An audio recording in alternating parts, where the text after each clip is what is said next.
Hey guys, Evan from Stock Music Musician, and today I want to talk about something that is really, I think, on the forefront of a lot of people's minds, trying to start making some money in the music business through music licensing, trying to sort of come up with a system for how they can make their music sustainably and to keep moving forward without burning out. And now this video is actually an excerpt from my class on how to license music online, mostly stock music. It's sort of a simpler type of music. Now, you can get a 5-day crash course, which is sort of the biggest, highest level overview of what's in the course by visiting the link down below or going to www.stockmusicmusician.com. But right now what we're going to do is talk about sort of the life cycle of creating a song. And so there are basically 5 steps to this process. 5. The first is that you actually write the song, write and sort of do a demo of the song. The second is that you actually record the song. The third, you mix it. The fourth, you master it. And the fifth is that you upload it to a site, and then you deal with the admin side of things. And maybe you could even say there's 6 steps, depending on where you view the upload and the admin side. And these are all incredibly different steps, and they require incredibly different skills and incredibly different mindsets to do. And so what I want to talk to you today about is how to sort of balance these across a song. So what I tend to do is have multiple songs going on at once, and I try to keep them all sort of at different phases. So what I'll do is I'll write, on this week I'll write song A and do a demo of it. I'll record song B, I'll mix song C, and I'll master song D. So I kind of try and get 4 songs sort of in that cycle so that they're all moving along, but I'm in a different space in each one. And when I get frustrated with one, I can move to the other. Because honestly, I can only spend, well, let's talk about what the phases are first. So the writing and demo side is when you don't even really care what you're going with. You don't care if the performance is right. You're just trying to quickly get your ideas down on paper. And by paper, I mean, obviously, into your recording software. You're trying to, noodle, come up with crazy things, not be critical of yourself. Just try, and get the ideas there. You don't care about the perfect performance, but you try and get all the pieces, like it's not going to be like a clockwork, but it'll be like the basic shape. Then when you, the next time, go to record, and I usually recommend taking a few days, long enough that you've had some time to reflect on your demo and think about what's working and what's not working, but not so long that you forget how to play the song, which is definitely a potential problem. You go and you sit down, maybe you've even practiced some of the more challenging parts that you want, and you actually record the song. But when you're recording the song, you're not trying to, get the perfect EQ in or the compression or anything like that. You're just trying to get the right sounding instruments performed well. That's what you're going for in the recording section.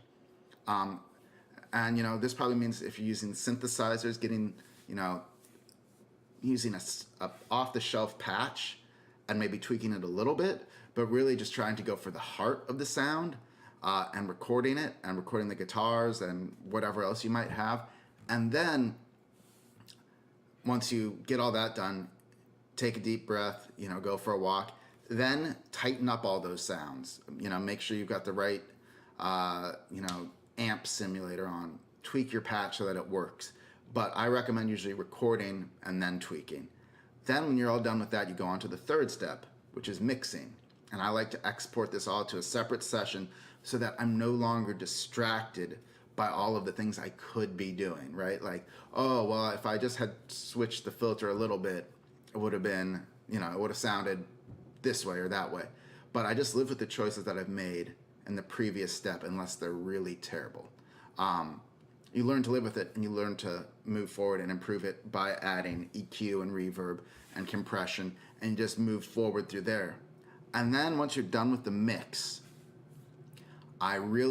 the temptation is so strong. so ridiculously strong to master the same day that you mix. You're just like, oh, I made this amazing thing. Let's just finish it. Let's make it sound, you know, loud, and let's share it with the world. And I don't recommend doing that. Like, I often have to rip myself away from doing that, but don't do that. Export your mix, listen to it for a couple of days. Inevitably, there's going to be things with it you don't like, and listen to it in different environments, you know, headphones or in your car stereo or, you know, on a laptop, wherever it is. Just listen to it in a few different environments. Actually take, you know, notes, like have a notepad or your laptop or, you know, your phone or wherever. Take some notes on what you like about the mix, clean that up, and then master it. And what I like to do is try and get like a batch of 5 songs or so through the mastering stage. I always have songs, you know, going on this almost production line. But when it comes to the administration and uploading side, I hate it. It's terrible.